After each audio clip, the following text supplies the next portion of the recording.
My laptop screen had been glowing for 14 consecutive hours. The cursor blinked in the metadata field, while I scrolled through thumbnails that shouldn't exist, images that were supposed to stay buried in my camera's memory card in perpetuity. Judge Caldwell stood beside a man I didn't recognize at the corner of Ashland and 18th. Their body language screamed negotiation. Their proximity suggested something far darker, more dangerous than a simple conversation. The photograph was sharp, professional.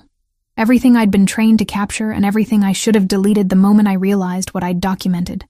I'd been investigating the judge's death for 3 weeks now, though officially it had been ruled a suicide.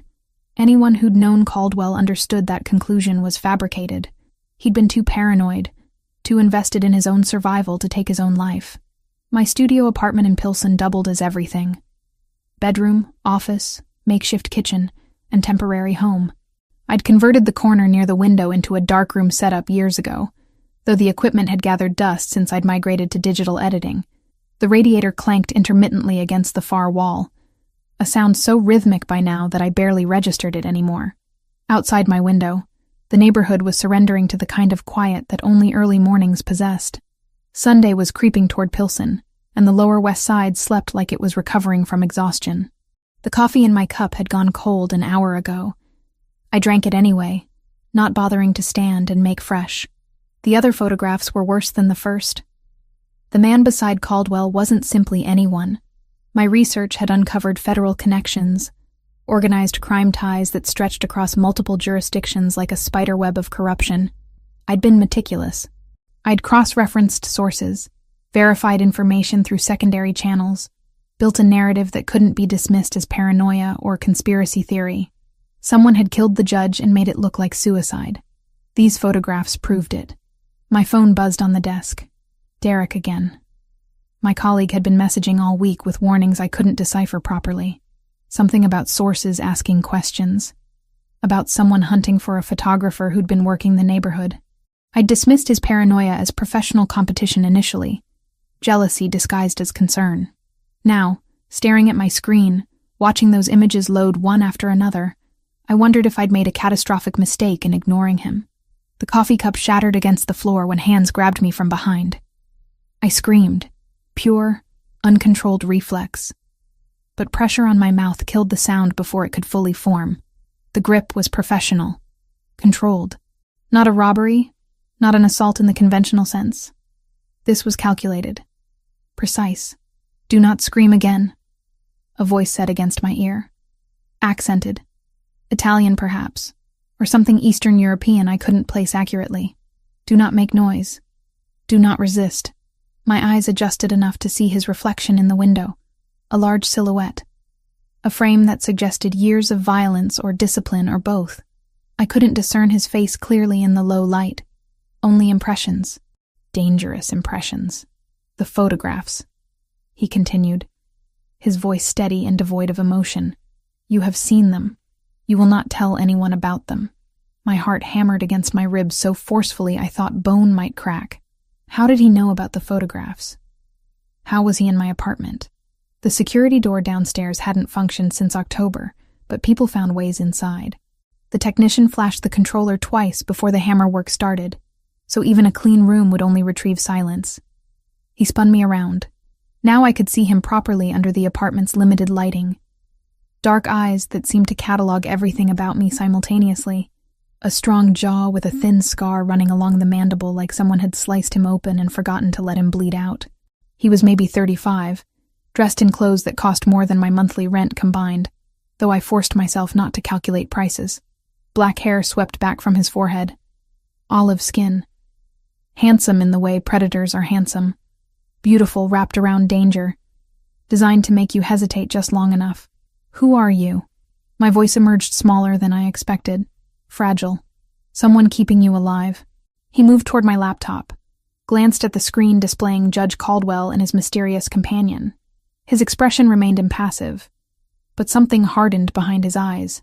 Something that suggested violence was a language he spoke fluently. The Yakuza knows you have these. They're coming for you. 20 minutes, perhaps less. That's impossible. How would they even... Get dressed. Now. He didn't raise his voice. That made it worse than shouting would have been. Pack nothing. Bring nothing. Just yourself and whatever you're wearing. Move. I grabbed my red jacket from the chair beside my bed. My hands shook so badly I could barely find the armholes. My mind spiraled through possibilities, each one more terrifying than the last. This wasn't random violence. He knew about the photographs. He knew about Yakuza involvement. The questions Derek had been asking suddenly crystallized into horrifying clarity. "Why should I trust you?" I demanded, pulling on black sneakers without bothering with socks. "Because the alternative is remaining here when they arrive. They will not be polite. They will not negotiate." He was already moving toward the door, checking the hallway through the peephole with professional efficiency. "And because I have been watching long enough to know you are too intelligent for suicide." 3 men appeared in my apartment then. I hadn't even heard them enter.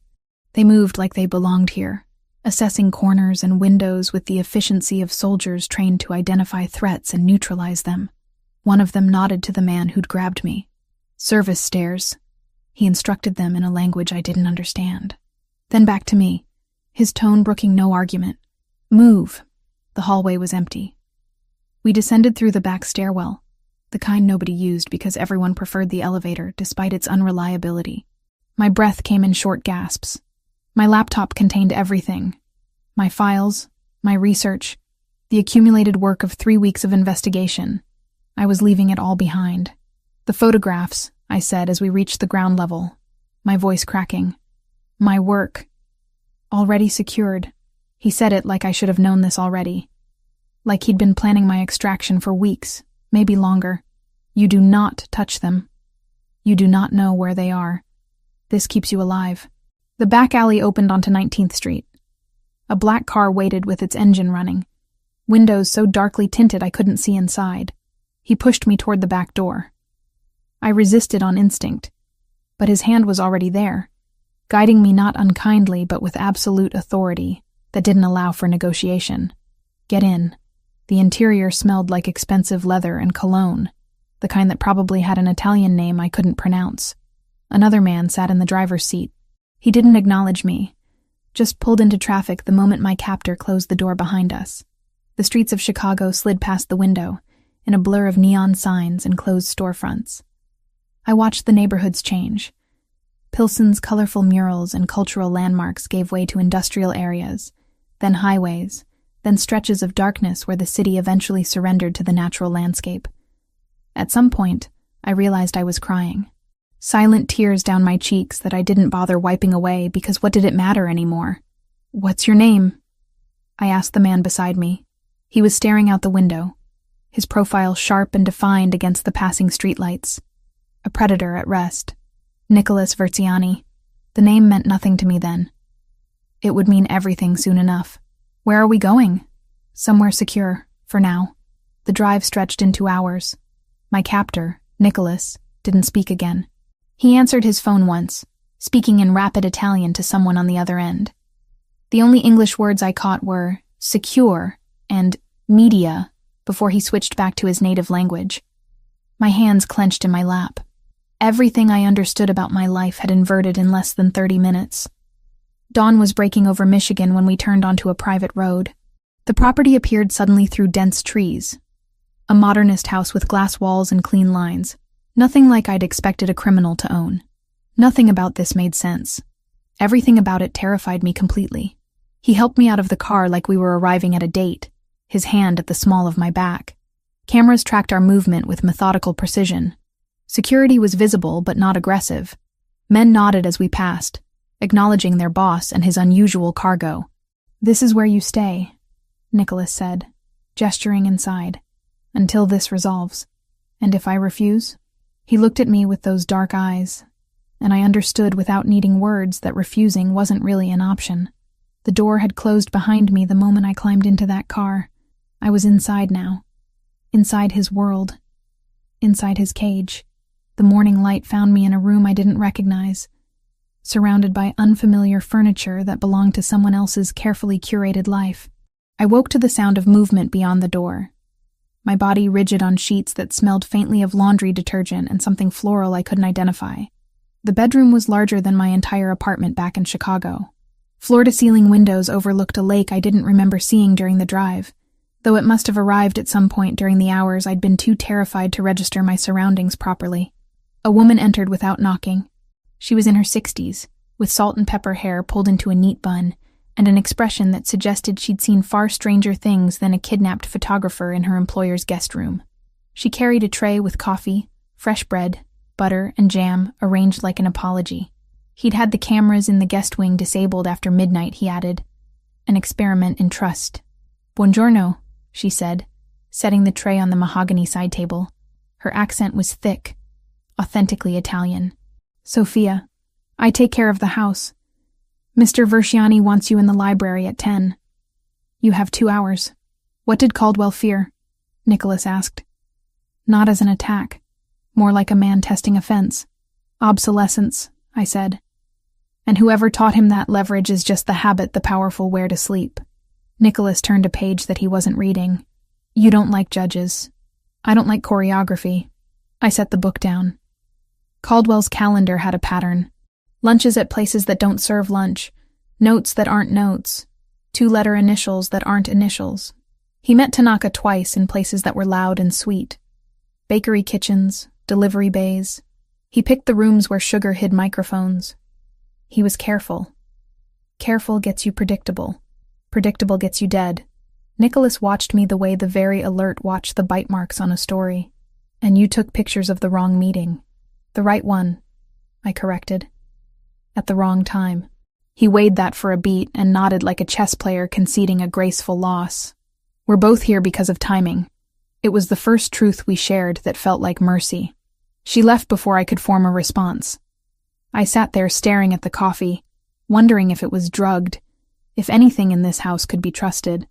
Then hunger won over paranoia, and I drank it anyway. It tasted like genuine espresso, the kind that cost money I didn't have. The library was exactly what I'd glimpsed when Nicholas first brought me inside.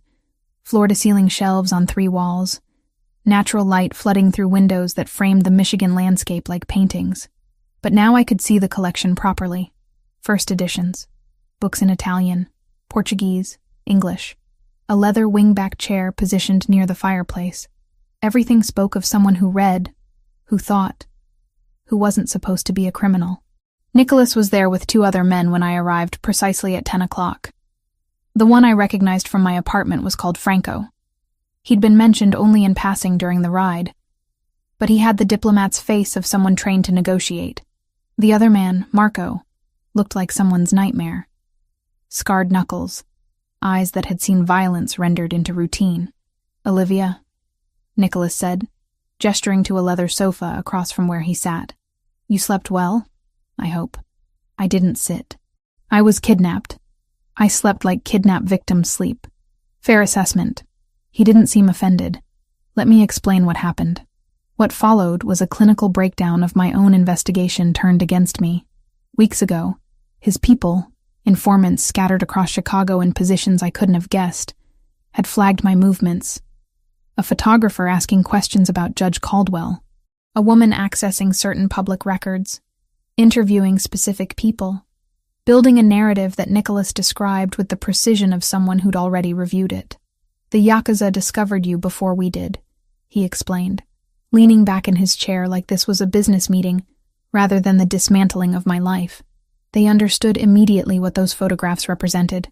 One image of Kenji Tanaka meeting with a federal informant would destroy operations they've spent decades constructing. The second you captured that meeting, you became a liability to multiple organizations. How did you know about the photographs? I demanded. I never published anything. I didn't even tell Derek. I stopped, realizing I'd revealed my investigation partner's name. Your colleague, Derek Mitchell, has been asking dangerous questions about a photographer in your neighborhood for 3 weeks, Franco interjected smoothly. He created visibility.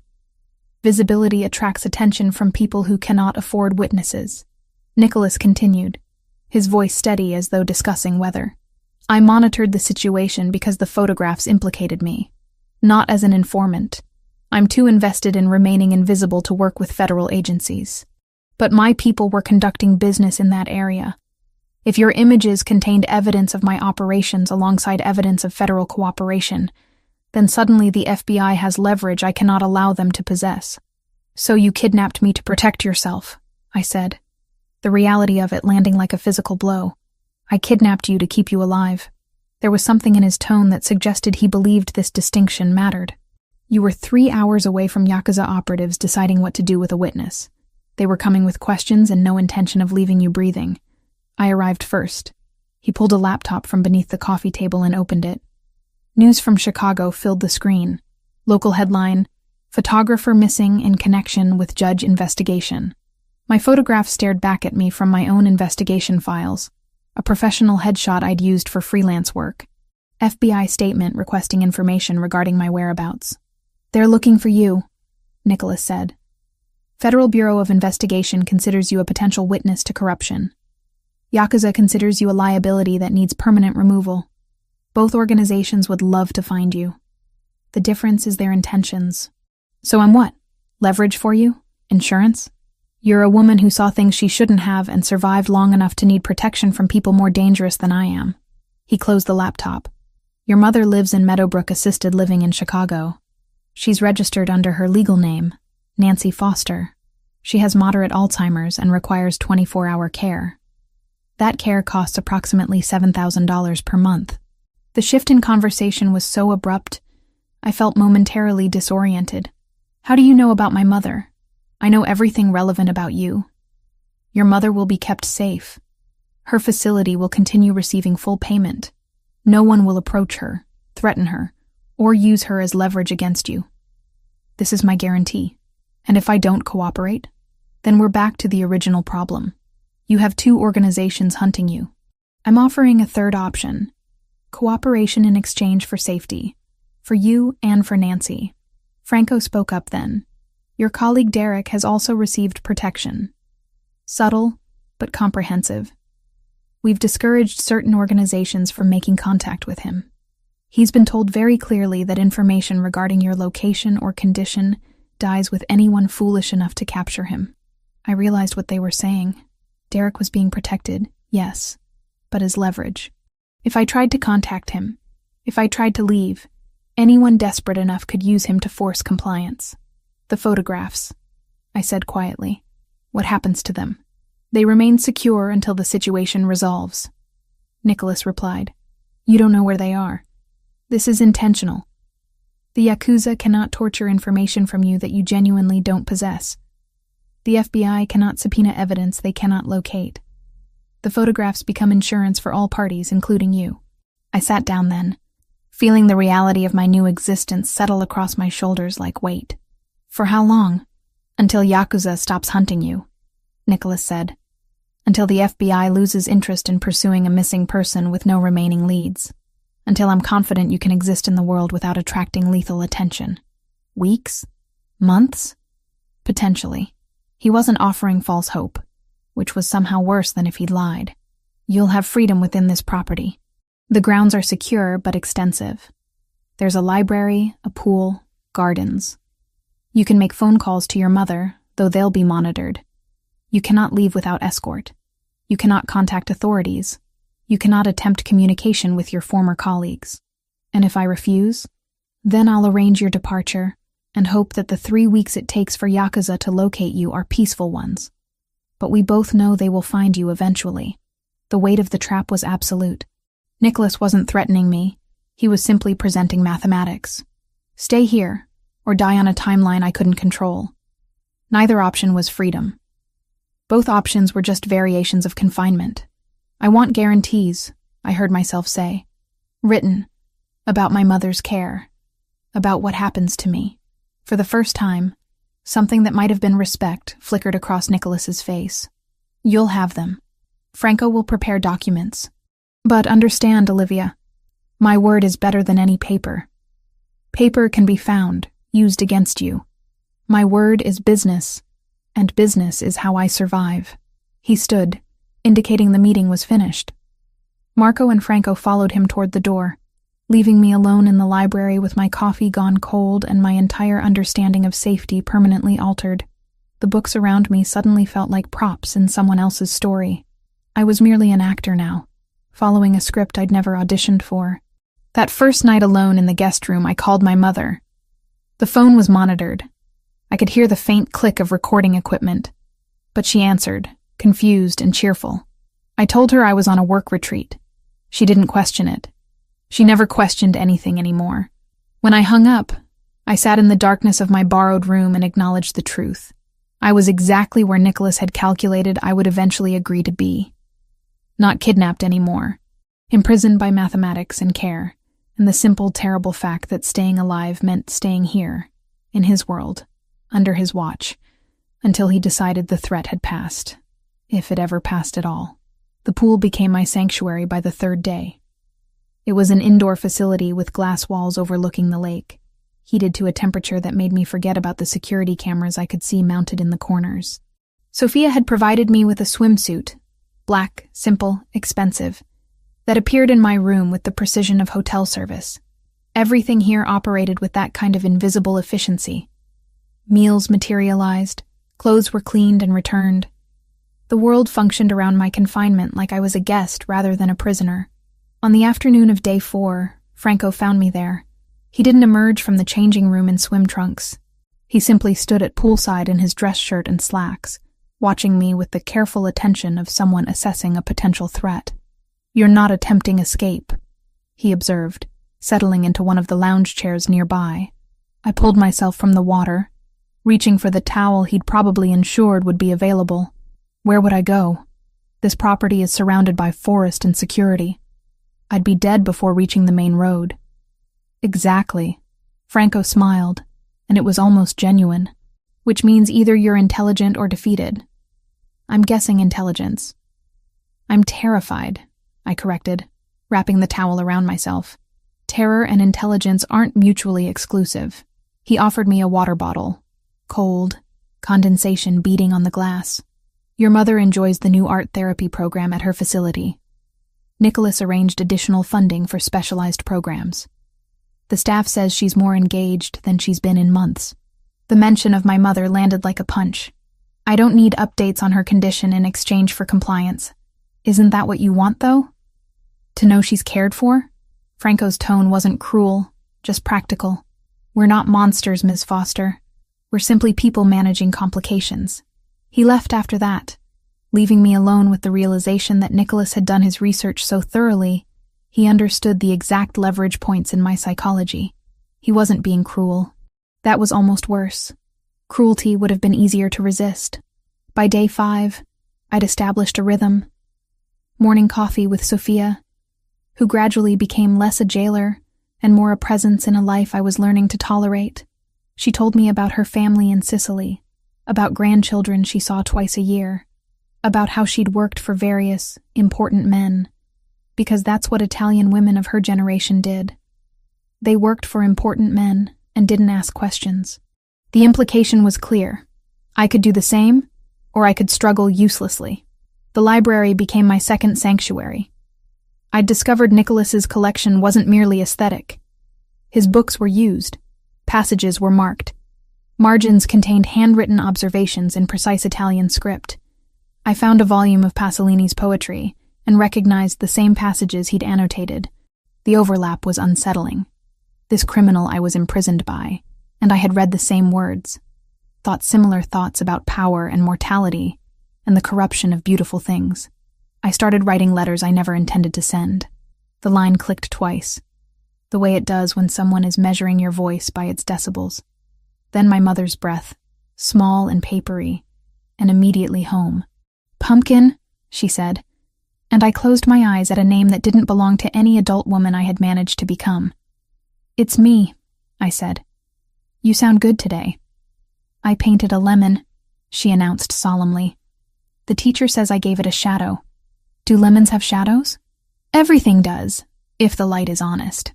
I swallowed the apology that wanted to climb out of my throat. "Do you remember the postcard from Porto?" A pause. Papers shuffling. In my head, the beige common room, the quiet waltz of shoes and wheelchairs. "Sun on water," she said finally. "Your grandmother's handwriting. She said you were made of light." I bit my lip until I tasted iron. She was always dramatic. "Like you," my mother said. And then the clarity dimmed. Her voice wandered into little hallways. "Are you coming by after work?" "Soon." I lied in the tense that people use when time is a weather system. "I'm safe, Mom." "That's a good thing to be," she said, and the nurse must have made some gentle motion because my mother added, obedient as a child, "I have to go to group now." We said goodbye. The recorded light at the end of the call died with an efficient click. I held the phone for a long time afterward. It was the first time since the night at my apartment that I permitted crying as an activity, not because I was weak, because grief had ribs, and some days they pressed. To Derek, explaining why I'd disappeared without warning. To Nancy, telling her stories about my childhood that she'd forgotten, anchoring her in moments she'd lost. To myself, trying to process how someone could kidnap you with genuine concern for your safety. The letter to Nicholas I never started. On day 6, everything changed. Marco appeared at the library door in the early evening with an expression I'd learned meant urgency. He didn't speak to me, just gestured for me to follow. I assumed I was being moved again, relocated to another property, or perhaps my confinement was ending with a different kind of finality. Instead, I found Nicholas in his office, a space I hadn't known existed until that moment. He was on the phone speaking rapid Italian, his knuckles white where he gripped the desk edge. His suit jacket was discarded. His shirt was partially unbuttoned. He looked like someone I'd never seen before. Unraveled. "Enzo?"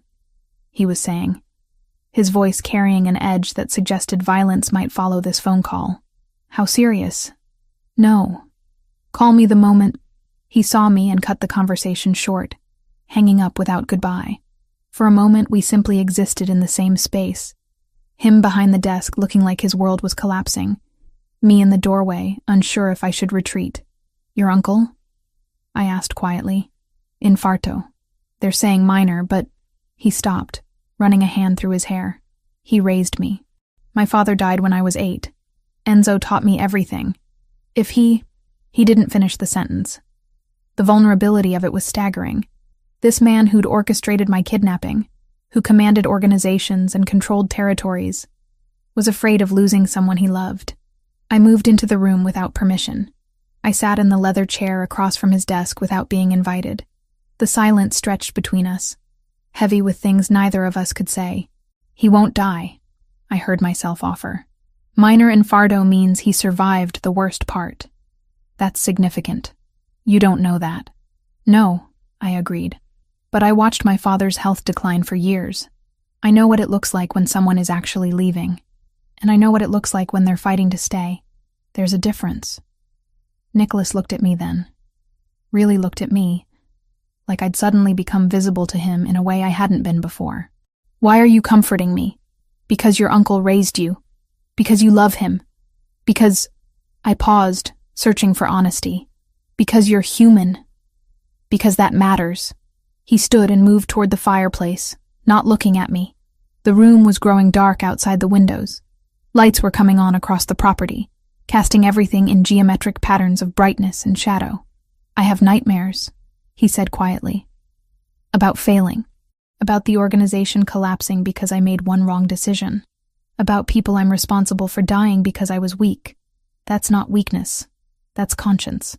Conscience is a luxury I can't afford." "Maybe," I offered. "But you have it anyway." He didn't respond immediately. The silence stretched until it became almost comfortable. When he finally spoke, his voice was different, stripped of the layers of authority and control. "Enzo's in the hospital in Detroit. They're running more tests. Franco will know more by morning." He glanced back at me. "I should tell you to leave, to return to your room. This isn't— you shouldn't see me like this." Franco brought tea and a ledger, and the look of a man who has kept other men alive by getting the decimals right. "You think I don't like you," he said, easing into the chair by the window. Detroit's night pressed a palm to the glass. "I don't. Liking is a liability at my age, but I respect that you haven't asked for an exit with fireworks." "I almost did," I said. "Almost is what keeps people breathing." He opened the ledger, which was not numbers tonight, but a list of names. "We keep a column," he said. "For costs we accept, not money, noise, attention. The kind of attention that invites federal questions or Tanaka's disappointment. You're expensive, but the return is unexpected. I'm not an investment, I said. Everyone is, he said, not unkind. It's just that with you, the dividend might be a smaller perimeter. Fewer bullets. Men who stop needing to prove they are wolves. He closed the ledger and stood. You don't have to like that, he added. You just have to know it. It should have repulsed me. It didn't. It made me want to take a picture of the ledger and write in the margins. Humanity in the black. Finally.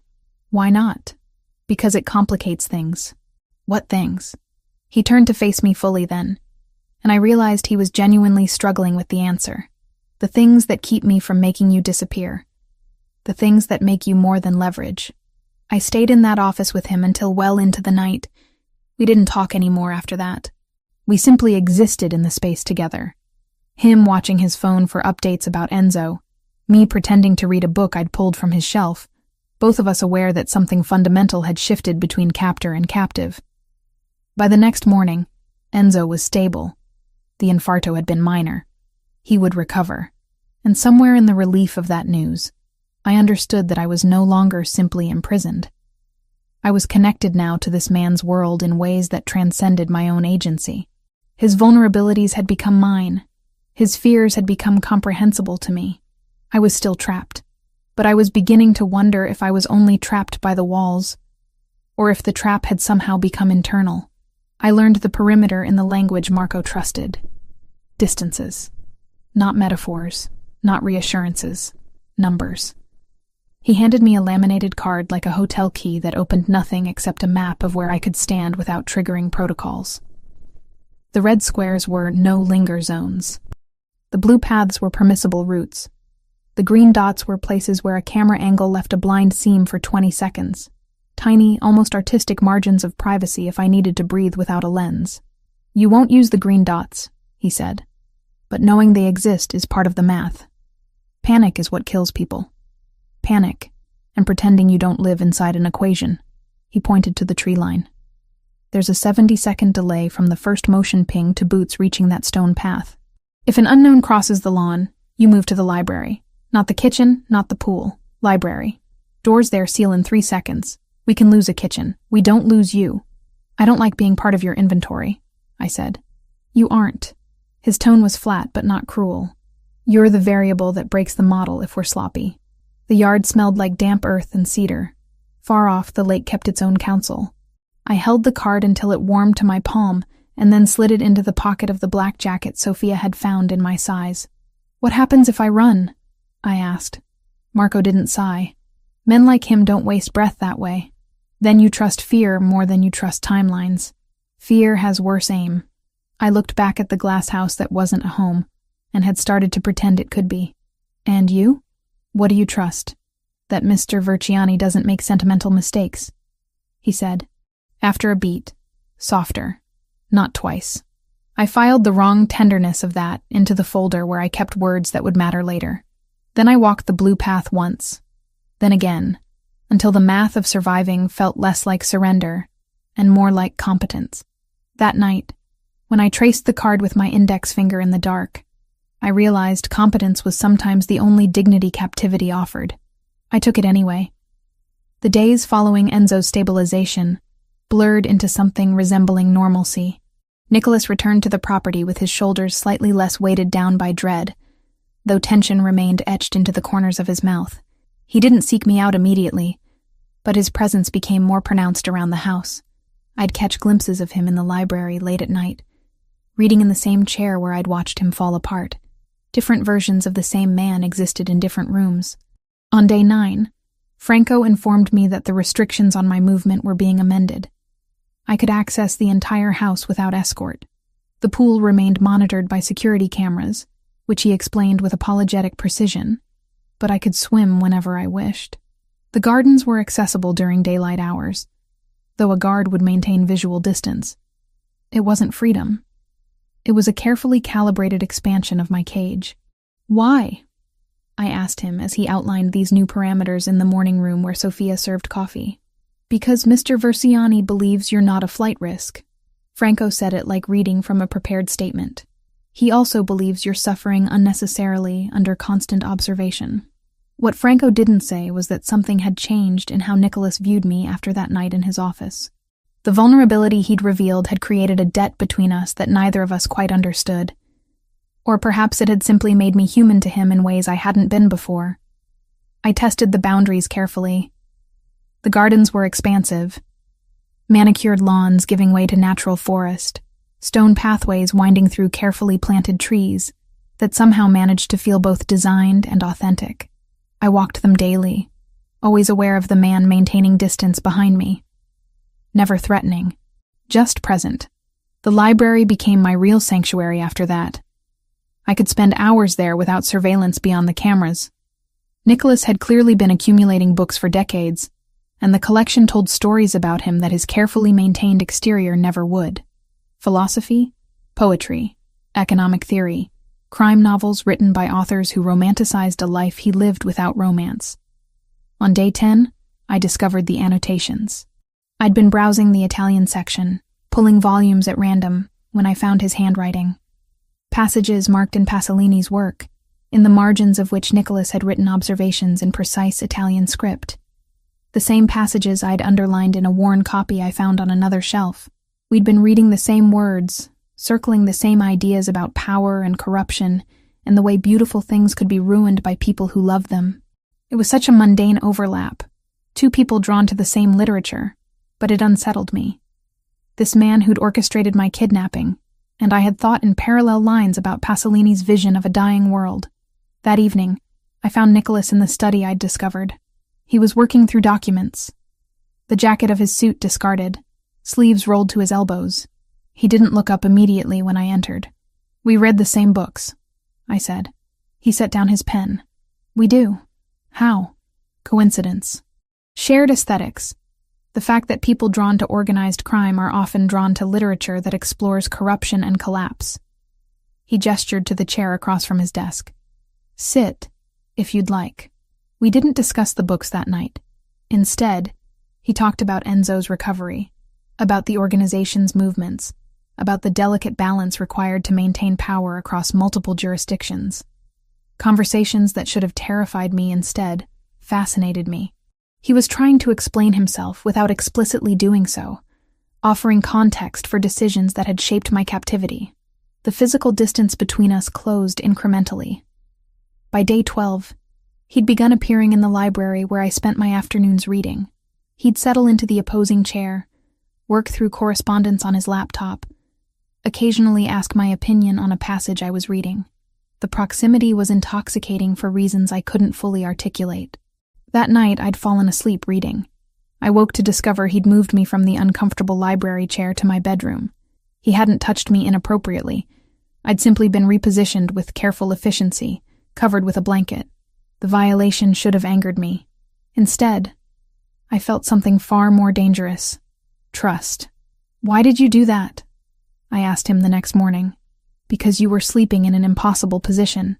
Your neck would have been in pain." He said it like this was obvious. Like anyone would have done the same. And because leaving you there felt like a cruelty I wasn't willing to commit. The conversations deepened. He asked me about my childhood. About why I'd chosen photography as a profession. About what I'd wanted from life before his people arrived at my apartment. I answered honestly, which meant revealing vulnerabilities that should have remained buried. I told him about my father's death, about my mother's slow dissolution into Alzheimer's, about the photography work that had started as documentation of beauty and evolved into investigation of corruption. He listened without interruption. And when he finally spoke, his voice carried weight that suggested understanding rather than judgment.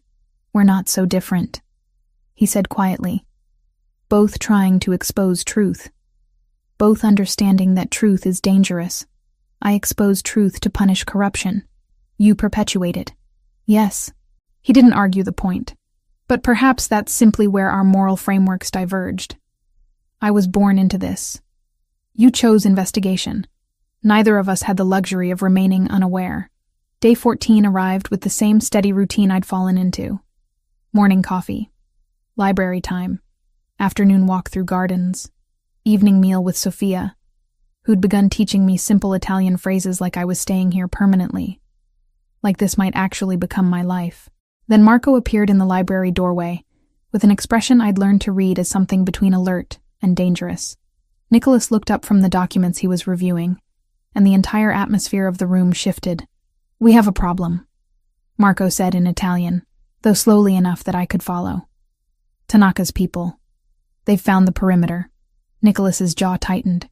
He stood with fluid precision, already moving toward the door. "How long?" "Hours, maybe less. They're still positioning, but surveillance confirmed at least 4 operatives. They know someone's here." The implication was clear. The Yakuza had located the property. The safety I'd been constructing in my mind, brick by brick, had just collapsed entirely. Nicholas turned to me, and for a moment I saw all the calculations happening behind his eyes. He was measuring options, weighing consequences, deciding how to protect something he'd begun to regard as valuable. "Start the evacuation protocol," he instructed Marco. Then to me, "You have 1 hour to pack essentials. We're leaving." I stood, my legs unsteady. "Leaving where?" "Somewhere they can't follow," he said. "But we need to move now. The security of this place, this strange gilded prison where I'd somehow become attached to my captor, was evaporating." And as Marco left to coordinate the departure, Nicholas looked at me with an expression that suggested he understood exactly what I was losing, because he was losing it too. Whatever strange connection had formed between us over these 2 weeks was about to be tested by chaos and violence and the unforgiving mathematics of organized crime. Marco drove with the kind of controlled aggression that suggested years of experience transporting people who couldn't afford to be found. I sat in the back seat watching Michigan dissolve behind us, the property I'd somehow begun to think of as sanctuary, disappearing into forest and darkness. 3 hours to Detroit, he'd said. 3 hours to process that safety had always been an illusion. The evacuation had been executed with military precision. Sophia had appeared at my door within minutes of Nicholas's order, helping me pack essentials into a single duffel bag. She hadn't spoken beyond necessary instructions, but her hands had been gentle as she folded the few clothes I'd accumulated. When I tried to bring books from the library, she'd shaken her head. No unnecessary weight. Nothing that couldn't be abandoned if we needed to run again. Nicholas had disappeared immediately after giving the evacuation order. I'd caught glimpses of him moving through the house with Franco, coordinating something I wasn't privy to. Security protocols, contingency plans, the machinery of organized crime operating around me, while I remained the thing being protected, the asset being relocated. The highway stretched empty ahead of us. Marco drove without music, without conversation. In the rearview mirror, I could see his eyes constantly scanning the road behind us, checking for vehicles that maintained too consistent a distance. I wondered what he'd do if the Yakuza appeared, whether he'd fight or simply drive faster, whether my survival was worth dying for in his calculations. "How did they find the property?" I asked, breaking the silence that had stretched for almost an hour. Marco's eyes flicked to the mirror. "Patterns. Mr. Verciani has owned that house for 8 years. Someone with enough resources and patience can map movements, trace utility payments, identify properties associated with shell companies. The Yakuza are patient. And this new location? Unknown to them. Acquired recently through intermediaries they haven't connected to the organization yet." He changed lanes smoothly, passing a semi-truck. "But nothing stays secret forever. We buy time, not safety." The honesty was startling. I'd expected reassurance, lies designed to keep me compliant. Instead, Marco was simply stating mathematics. Every safe house had a half-life. Eventually, radiation leaked through the walls. Detroit emerged from the darkness like a constellation of failing lights. We entered through industrial areas, past warehouses with broken windows and chain-link fences crowned with razor wire. This wasn't the Detroit of revitalization projects and architectural landmarks. This was the Detroit that people preferred to forget existed, where buildings crumbled slowly, and nobody asked questions about who came and went. The new location was an apartment above what appeared to be a legitimate business, some kind of import-export company with signage in 3 languages. Marco pulled into an underground garage, waited for the security door to close behind us before killing the engine. The sudden silence was oppressive. 4th floor, he said, handing me a keycard. You'll wait there until Mr. Verciani arrives. When will that be? When he's certain we weren't followed. Marco opened his door, already moving with purpose. Could be hours. The apartment was smaller than the Michigan property by orders of magnitude. 1 bedroom, 1 bathroom, a living space that functioned as kitchen and sitting area simultaneously. Windows overlooked the street below, but heavy curtains were already drawn. Security cameras were visible in 3 corners. No pretense of privacy this time. Just surveillance and the understanding that I was cargo being stored until needed. I sat on the generic gray couch and waited. The city sounds filtered up from below. Sirens in the distance, occasional voices, the mechanical hum of the building's heating system. Different from Michigan's organic quiet. Here, I was surrounded by humanity while feeling more isolated than I'd felt in the forest property. Hours passed. I found instant coffee in the kitchenette, made a cup that tasted like cardboard and petroleum. Drank it anyway. Tried to read the paperback someone had left on the coffee table, but couldn't focus beyond the first paragraph. My mind kept circling back to Nicholas's expression when Marco had delivered the news about the Yakuza. That momentary calculation where he'd weighed options and found them all inadequate. When he finally arrived, it was past midnight. I heard the keycard in the lock, then voices in the hallway. Nicholas speaking to Franco in clipped Italian. The door opened, and I understood immediately that something had gone badly. Nicholas's shirt was torn at the shoulder. Blood had dried in a dark stain across his left side. His face carried fresh bruising along the jaw, and his knuckles were raw like he'd used them against something harder than flesh. Behind him, Franco looked equally disheveled, though less injured. They'd fought someone. Maybe multiple someones. You're hurt, I said, standing. Contained, Nicholas replied, moving past me toward the bathroom. Franco, briefer on tomorrow's arrangements. He closed the bathroom door before I could protest. I heard water running, heard the quiet sounds of someone cleaning wounds they couldn't reach properly. When I moved toward the door, Franco intercepted me gently. Let him have privacy, Franco said quietly. His pride is injured worse than his body. What happened? The Yakuza operatives who'd found the Michigan property. Mr. Verciani handled the complication personally. Franco's tone suggested volumes about what handled meant. The situation is now contained, but it accelerated our timeline. I sank back onto the couch, processing. Nicholas had killed people tonight, or ordered their deaths, or participated in violence that ended with him covered in someone else's blood. The man who'd carried me to bed when I'd fallen asleep reading had spent the evening engaged in brutality I couldn't quite conceptualize. The photographs, Franco continued, pulling a chair across from me. They're being destroyed tomorrow, a neutral location. Representatives from both organizations will be present. You'll witness the destruction. Why do I need to be there? Because the Yakuza needs to believe you're cooperating voluntarily. If they suspect coercion, they'll assume the photographs still exist elsewhere. Your presence, your visible compliance, sells the fiction that this is agreed upon by all parties. And after they're destroyed, you remain with Mr. Verciani for 48 hours while the Yakuza confirms no copies exist. Then theoretically, you're free. Franco's expression suggested he understood how hollow theoretically sounded. But that's a conversation for another time. Nicholas emerged from the bathroom wearing a clean shirt Franco must have brought. The blood was gone, but exhaustion had settled into the lines around his eyes. He'd aged a decade in the hours since I'd last seen him. You should sleep, he said, not quite meeting my gaze. Tomorrow will be demanding. Before tomorrow, I said. I want terms. Nicholas was halfway to the window, the old instinct that makes men check glass before they check themselves. He turned back. I hated that the look on his face was not annoyance, but attention. Not leverage, I added. Language. Say it, he said. I won't be punished for common sense, I said. If I choose a door during a fire drill you didn't choreograph, you don't call it disobedience. You call it survival. My throat tightened, but I held the note. And I don't vanish. From your men. From myself. From the parts of me that write and take pictures and call my mother on days that are bad. If I stay, those parts stay with me. Nicholas's jaw moved once. a tiny mechanical concession. What do you give me in return?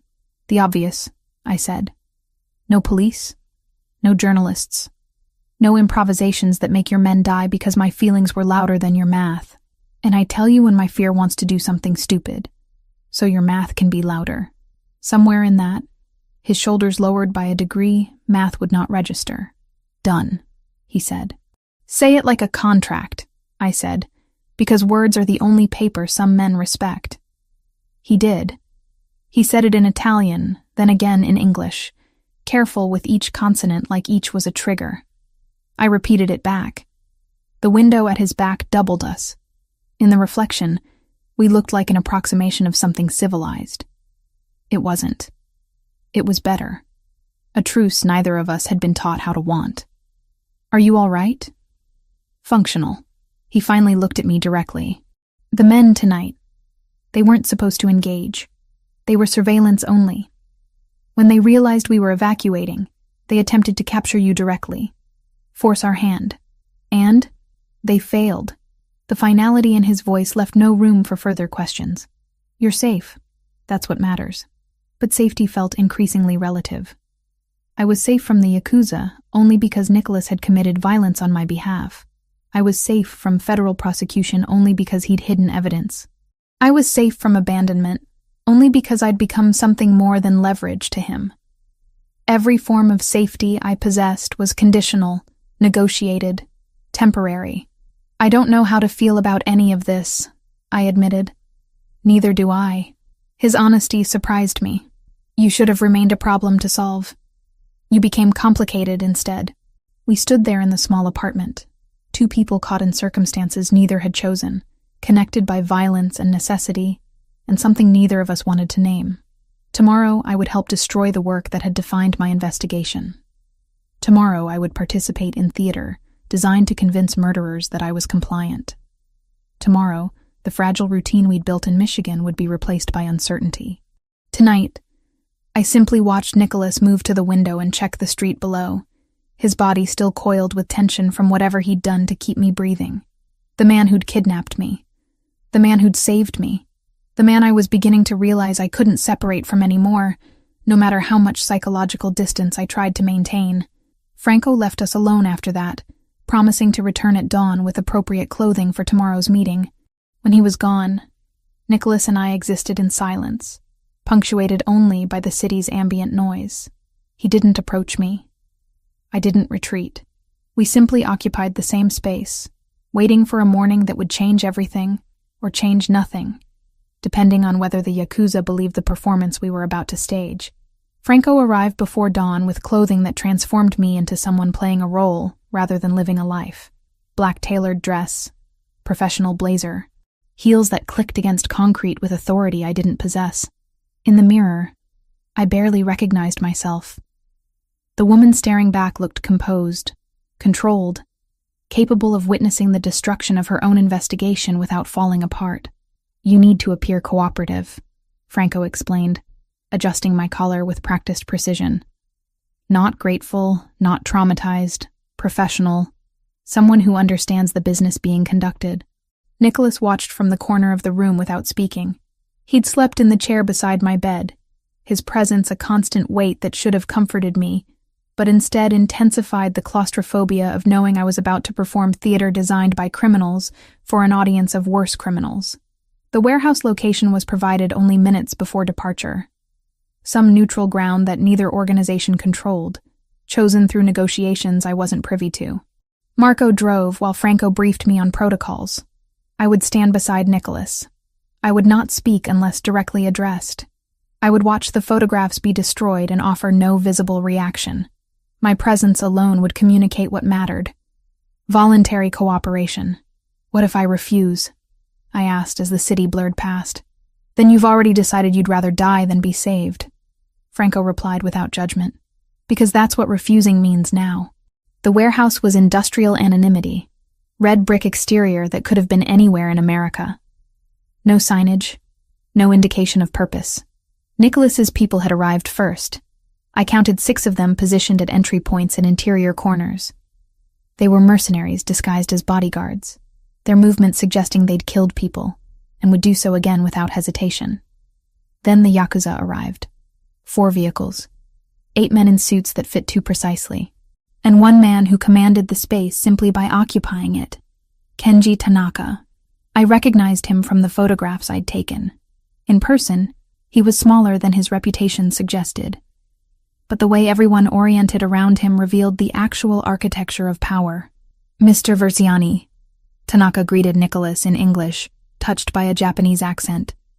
Thank you for accommodating this meeting. Miss Foster was an unfortunate complication for both organizations, Nicholas replied, his own accent becoming more pronounced, a marker of his Italian heritage emerging under pressure. I'm suggesting we resolve it together. Tanaka's eyes found me. I felt his assessment like physical weight, his mind cataloging whether I was threat or tool, or something that could be discarded. The woman who saw everything, the woman who will now see the destruction of everything. Franco corrected smoothly. The photographs that created this situation will be permanently removed. They'd brought a technical specialist, someone who worked with computers like they contained answers to existential questions.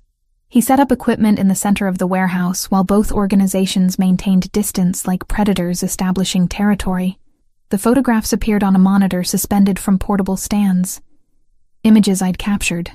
Images that had defined the last 2 weeks of my existence, displayed for judgment, by men who would never be judged themselves.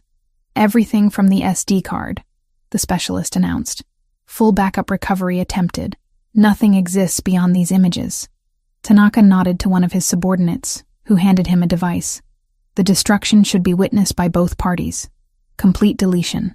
What followed was choreography executed with precision. Files were selected. Permanent deletion protocols initiated.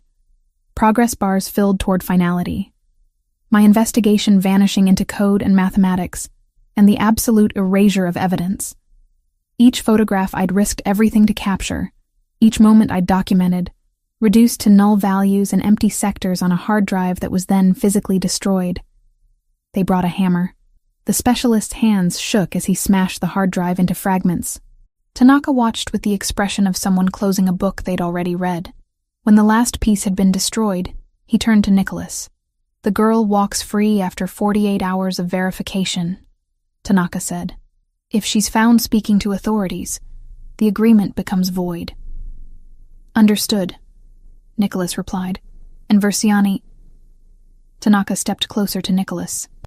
If she attempts to reconstruct those images through any backup or recovery method, I personally ensure both you and she experience consequences that make this entire situation seem merciful. She understands the parameters. Tanaka glanced at me. Do you, Ms.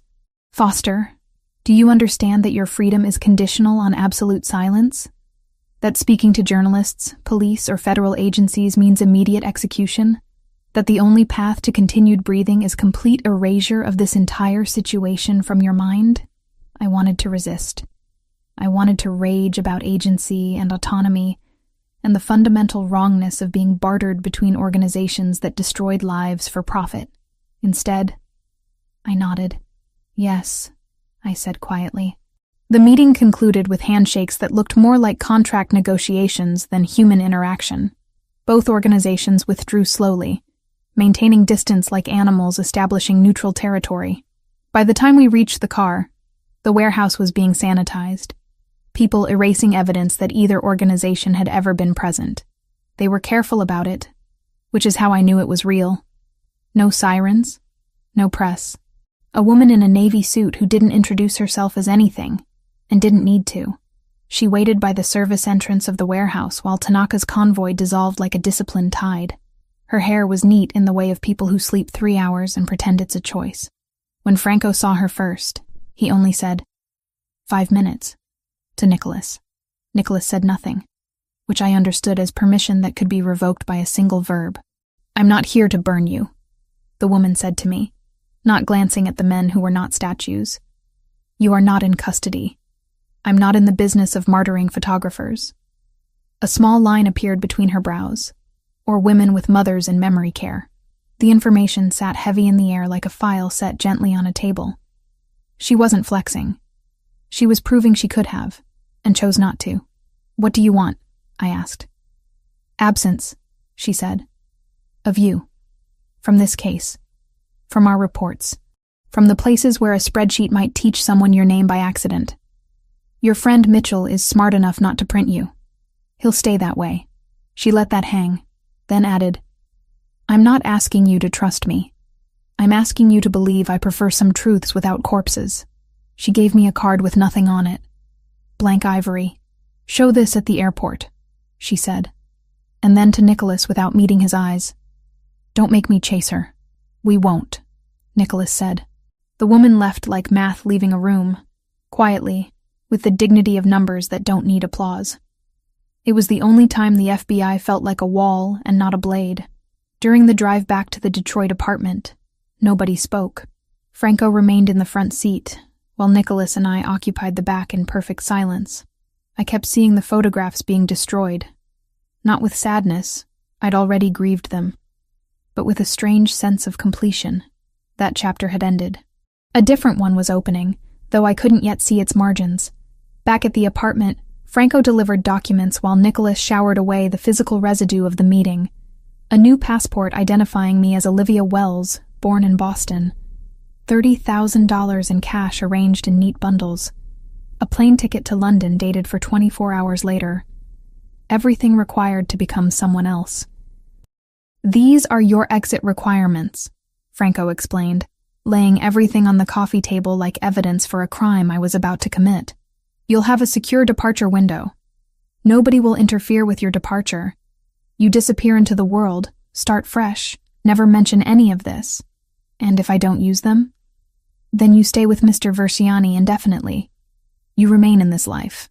Franco's tone suggested he already knew which option terrified me more, though that complicates things significantly. The Yakuza would assume your leverage he's keeping, which would make you both targets. He left me alone with the documents and the mathematics of survival. Freedom was technically available. I could leave tomorrow, become Olivia Wells, disappear into whatever life existed for people with fake identities and blood on their hands through association. Nicholas emerged from the shower wearing simple clothes, jeans and a gray shirt. He saw the documents, saw the plane ticket to London, saw everything I'd been offered. His expression betrayed nothing. But I understood what the absence of expression meant. He'd prepared this exit, knowing I might use it. Knowing I should use it. You should go, he said quietly. Should? Would be logical. Would be safe. Would be merciful to yourself. He sat across from me, leaving distance between us that felt like an ocean. You have freedom now. The photographs are destroyed. The Yakuza has agreed not to hunt you. You could actually become Olivia Wells and live a life untethered from organized crime. Could I? Yes. I looked at the ticket. London was real. The life it promised was quantifiable. I could walk away from this man, from his world, from the complicated feelings that had developed in the forced intimacy of confinement. I could be free. I don't want to, I heard myself say. Nicholas's entire body went still. Olivia, I know I should. I know it's insane. But I can't look at you and pretend that the past 2 weeks meant nothing. I can't pretend I don't understand you. That I haven't seen you vulnerable and terrified and human beneath the authority and the violence. Understanding me is dangerous. I'm already dangerous to you. I'm already compromised. And you're already... I paused, searching for words that could contain what I felt. You're already everything I can't leave behind anymore. He moved toward me then, closing the distance I'd been maintaining. His hand found my face with unexpected tenderness. This life will destroy you eventually. Maybe. But at least I'll be destroyed with someone who kept me breathing. I met his gaze directly. That has to count for something. The kiss happened without planning. It was less passion than inevitability. Two people who'd been circling each other for weeks, finally acknowledging that resistance was exhaustion neither could afford. When we finally separated, I still held the plane ticket, but it had become just paper instead of possibility. 48 hours until the Yakuza completes their verification, Nicholas said. After that, you'll be officially safe with me. I set the ticket on the table beside the passport and the money. Choices I was refusing to make because I'd already made the more important one. Then we have 48 hours to figure out what happens next. The morning light filtering through the apartment windows felt like a countdown. 48 hours had passed. The Yakuza's verification was complete. I was officially safe. I held the London plane ticket between my fingers, watching sunlight transform the paper into something ephemeral, something that might dissolve if I looked away too long. Nicholas slept in the bedroom, exhaustion finally claiming him after days of orchestrating logistics, negotiating terms, ensuring my safety existed in measurable forms. I'd woken early with the clarity that comes only when facing impossible decisions. The ticket represented freedom. The apartment represented captivity dressed as choice. Both options were equally terrifying. Franco had left updated documents on the kitchen counter. New passport, fresh currency, instructions for international wire transfers that would ensure financial independence. Everything meticulously prepared for my departure. Everything designed to facilitate my disappearance from this life. From Nicholas. From myself, perhaps. I packed methodically, separating what belonged to my old identity from what I'd accumulated in this strange new existence. The red jacket, several books from his collection that I'd borrowed and never returned. Photographs Sophia had given me, candid shots of the Michigan property, moments I hadn't realized she was documenting. I placed them all in the duffel bag that had carried me from Chicago to Michigan to Detroit, the bag of transitions. By 9 a.m, I'd arranged everything. Called a car service. Confirmed the flight.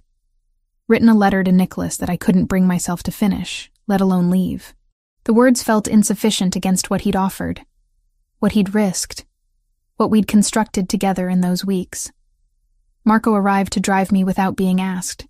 He seemed to understand that this was protocol, that Nicholas had probably instructed him to facilitate my departure regardless of his own preferences.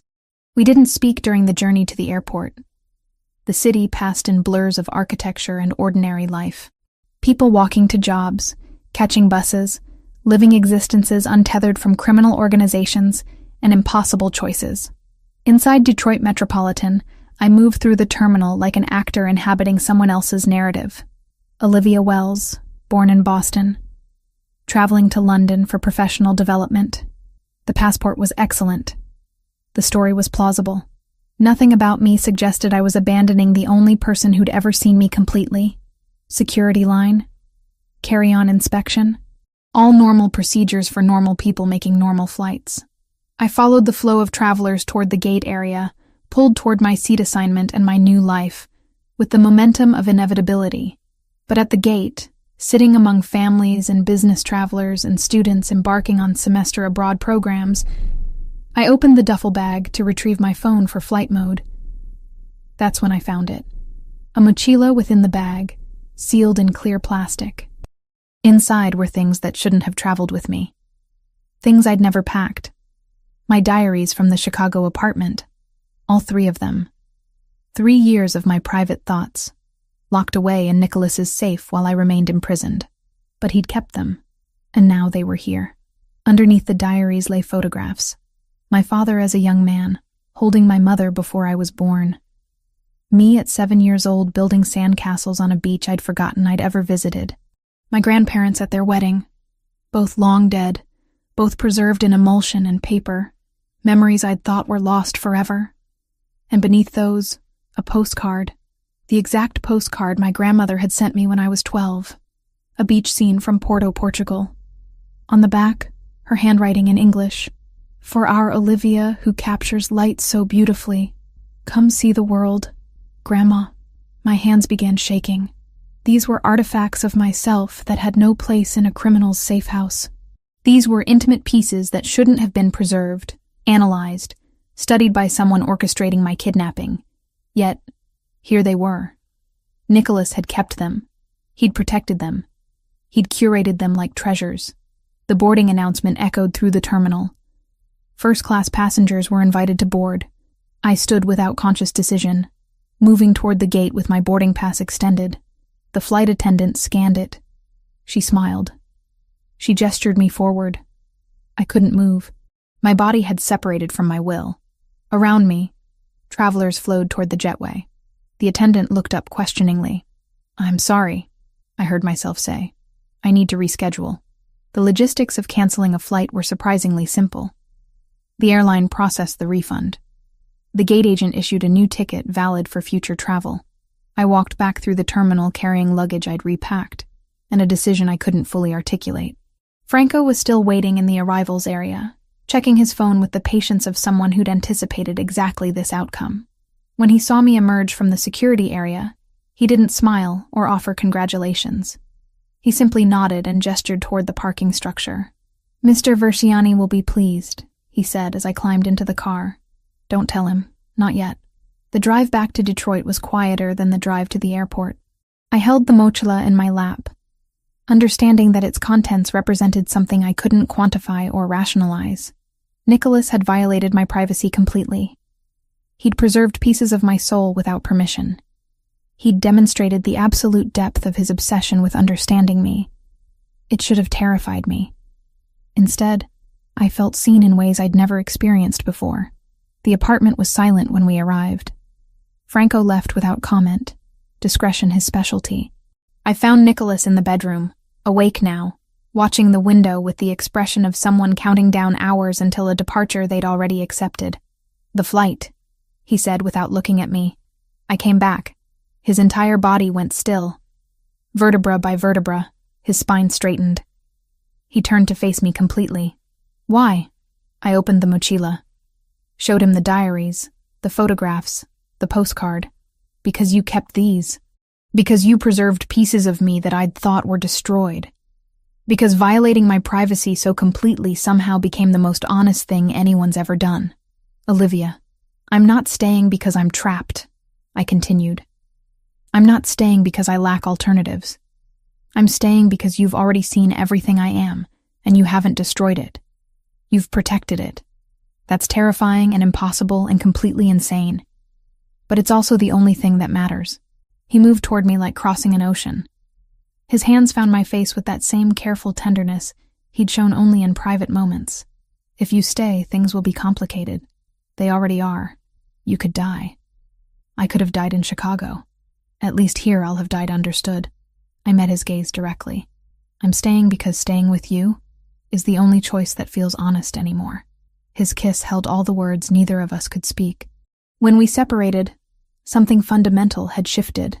Not resolution, but acceptance. A recognition that some prisons are indistinguishable from sanctuaries, that love might exist in the margins between confinement and liberation. "We need new arrangements," I said quietly. "I won't be kept. I won't be monitored constantly. I need space and autonomy and the ability to make my own decisions, within parameters for safety. Within parameters we negotiate together." I set the mochila down. "I'm choosing this, but the choice only matters if it's truly mine." He nodded slowly, understanding that everything had changed between us. Not romantically simplified into resolution, but transformed into something more genuine. A partnership forged in violence and desperation, and the strange alchemy of two people who'd started as captor and prisoner and become something neither of us had names for anymore. 3 months after I returned to Detroit, we moved back to Michigan. Not to the same property. Nicholas had sold that years ago, apparently, kept it only for business purposes. Instead, we acquired a different house 2 hours north, closer to Grayling. This one was smaller, less architectural statement, more actual home. Floor-to-ceiling windows overlooked the lake, but the design felt lived in rather than curated. Sophia came with us. Sophia decided that the kitchen would be the only room where certain nouns were forbidden. Yakuza, bureau, blood. The words could live in the study, the library, the car, the woods. Not where dough rose and coffee forgave. She rapped my knuckles with a wooden spoon the first time I said surveillance, while zesting a lemon. "Basta," she said. "Here, we say zest. We say simmer. We say taste and see." "And what does Nicholas say?" I asked. "That he will try," she said. And it was the softest indictment I had ever heard. We braided bread, and she taught me the trick for not being too rough with dough that looks like it wants punishment. When Nicholas came in later and kissed my neck in a way that would have made teenage me leave the room, Sophia made a face like a mother who permits happiness in supervised doses. "Eat," she commanded him, sliding a bowl across the counter. And don't talk like men with teeth. He obeyed. In the kitchen, even wolves can be polite. She'd somehow transitioned from housekeeping to something closer to family, offering her particular brand of gentle Italian directness. She taught me recipes her grandmother had taught her. She observed Nicholas and me with the knowing expression of someone who'd seen similar arrangements before and understood that judgment was irrelevant. Derek arrived on a Tuesday in late June. "You vanished," he said, and the first laugh we shared was about the audacity of words.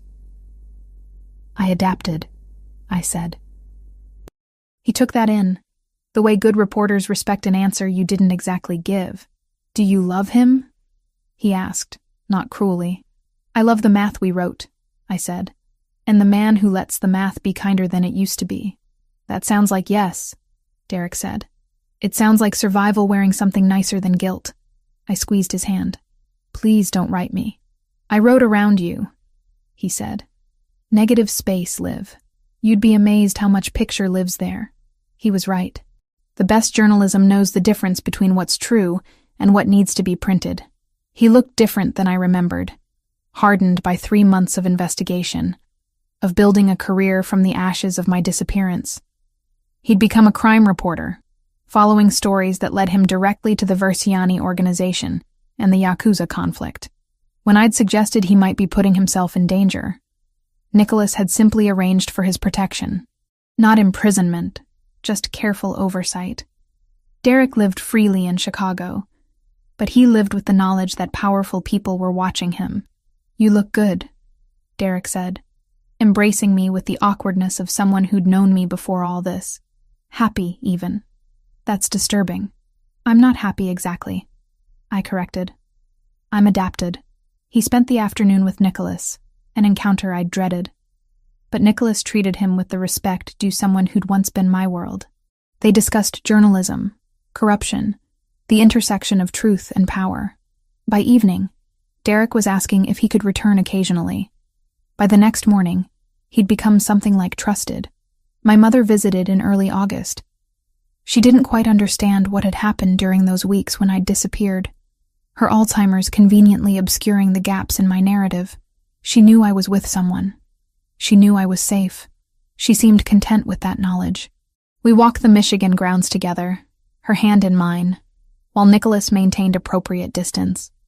When she asked who he was, I simply said, "Someone who loves me." She smiled and said, "I deserved that." The photographs started coming together that autumn. Freelance work that Nicholas's connections facilitated. Weddings, corporate events, magazine assignments. The work that kept me sane, that proved I could exist outside his world even if I existed within it. My portfolio grew. My reputation rebuilt. People hired Olivia Wells without knowing that Olivia Foster had ever existed. Franco appeared monthly with financial reports. The organization was expanding into legitimate enterprises. Nicholas was diversifying, investing in real estate development, art galleries, restaurants. The criminal infrastructure was always there, but now it was balanced with legitimate business that served as both cover and genuine investment. I asked him once why he was changing operational strategy. "Because you're here," he said simply. "Because I want there to be a future that isn't just survival and violence." In October, Enzo's death became real in ways it hadn't been in the abstract. I watched Nicholas grieve privately, saw the weight of responsibility settle more heavily on his shoulders. His uncle had been buffer between Nicholas and the full weight of command. Now there was no buffer. I held him through a night where he didn't speak, where grief rendered him silent and human and terribly vulnerable. By November, the life we were building had developed its own rhythm. The magazine wanted industrial romance, steel and skin, and the idea that a city could be both ruin and runway. I said yes because the brief didn't ask for courage, only light. We shot in a foundry that paid its people and washed its hands. I told the models to look like they remembered their father's hands on their shoulders when the world was noisy. They did. The editor emailed at midnight. "We didn't know ghosts could sell denim." I laughed for the first time in a week without sounding like a woman negotiating for breath. I texted the nurse to ask if my mother had painted lemons again. The reply came with a photo and the single word shadows. It felt like permission to keep breathing. On the drive home, Nicholas didn't talk. He didn't have to. He looked at the proofs and said quietly, "You make the broken look honest." He put the phone face down and added, "That's the only beauty I trust." I reached for his hand and didn't let go at the stoplight. Love is sometimes just not letting go at the red. Morning coffee on the terrace. Work in my studio. A converted room that overlooked the lake. Afternoon walks through the property. Evenings where Nicholas addressed business while I photographed or read. Physical intimacy that had become tender and genuine, rather than desperate. Conversations that ranged from philosophy to operational strategy, to the mundane details of someone learning to love within extraordinary circumstances. The negotiated parameters we'd established held firm. Nicholas's men maintained perimeter security, but I could leave the property with notice. My communications were monitored less intrusively now. My autonomy existed within defined boundaries that I'd helped establish. It wasn't perfect freedom, but it was honest trade. Safety and connection, in exchange for accepting that my love was bound to someone who operated in territories most people didn't acknowledge existed. One evening in December, Nicholas found me in the library reading. We'd both gravitated there over the months. It had become our shared space. "Derek called," he said, settling into the chair across from mine. "He's publishing an article about federal corruption related to organized crime. He's being very careful not to implicate anyone specifically, but the implications are clear. Will it cause problems? It'll create noise, attention from authorities. It'll complicate certain operations." He paused. "But it's good journalism. It's truth." I told him to publish it. I set down my book. "Why would you say that?" "Because you taught me that exposing corruption matters. Because Derek matters to you, which means his work matters." Nicholas leaned back, watching me. "Because sometimes the line between the world I inhabit and the world you came from isn't as absolute as we pretend."